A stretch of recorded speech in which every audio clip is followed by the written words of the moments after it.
세상에는 우리를 두렵게 하는 게 참 많죠. 전쟁도 우리를 두렵게 하고 테러도 우리를 두렵게 합니다.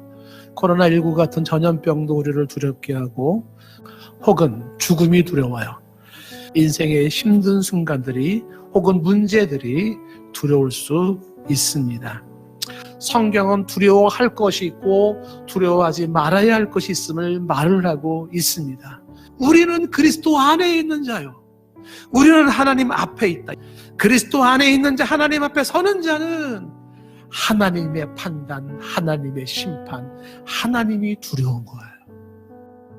그렇다면 사도 바울이 정작 두려워하고 있었던 것은 무엇인가? 첫째는 다툼과 시기라고 되어 있습니다. 그리스도 안에 있는 자로서, 하나님의 시선 앞에 있는 자로서 진짜 두려운 게 뭔가? 내 안에 다툼과 시기예요. 분냄과 당짓는 것이라고 이야기를 하고 있습니다.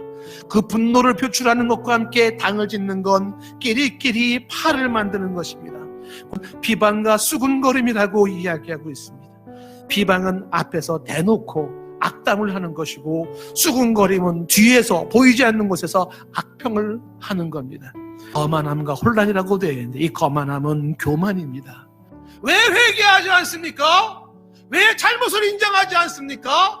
왜 죄를 죄로 말하지 않습니까? 교만 때문에 그래요.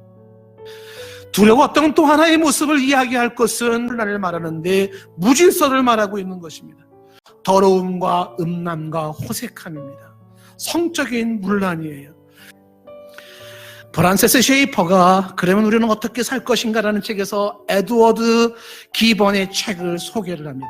로마 제국의 쇠망사라는 책이 있는데 1000년 이상이나 지속됐던 로마의 멸망을 5가지로 요약을 해버려요. 첫 번째가 쇼와 사치에 대한 고조가 첫 번째입니다.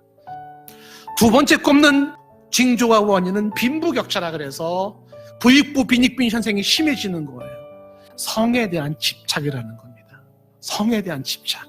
네 번째 징조와 타락의 원인은 예술에서 독창성을 가장한 기형성, 창조성인 채 하면서 나온 본능적인 열정주의예요.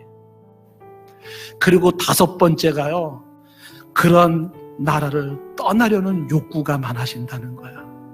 그리스도 안에서 달라지지 않냐고, 하나님의 시선 앞에서 달라지지 않냐, 이 모습이, 이게 두렵다. 이게 두렵다. 왜? 그것 때문에 망하기 때문에, 그것 때문에 하나님의 심판을 받기 때문에, 그것 때문에 영과 육이 버림받고 내세와 금세의 하나님의 심판을 받기 때문에 이게 두렵다고 그는 생각을 하고 있는 거예요. 그런데 더 슬프고 더 괴롭고 더 두려운 것은 이런 모든 것에 회개하지를 않는다는 겁니다. 회개하지 않는다는 거예요. 지금 그리스도 안에 있는 우리는 하나님의 시선 앞에서 무엇을 두려워해야 할까요? 내 앞에 놓여있는 수많은 적들이 두려운가요? 아니면 하나님을 두려워하지 않는 것이 두려운가요? 돈이 없는 것이 두려움입니까? 믿음이 없는 게 두려움입니까? 돈을 못 버는 게 두려움인가요? 도덕과 윤리를 잃어버린 것이 두려움인가요? 세상에서 성공하지 못하는 것이 두려움입니까? 아니면 바로 살지 못하는 것이 두려움입니까? 그리스도 안에서 하나님의 시선 앞에서 선택해야 됩니다.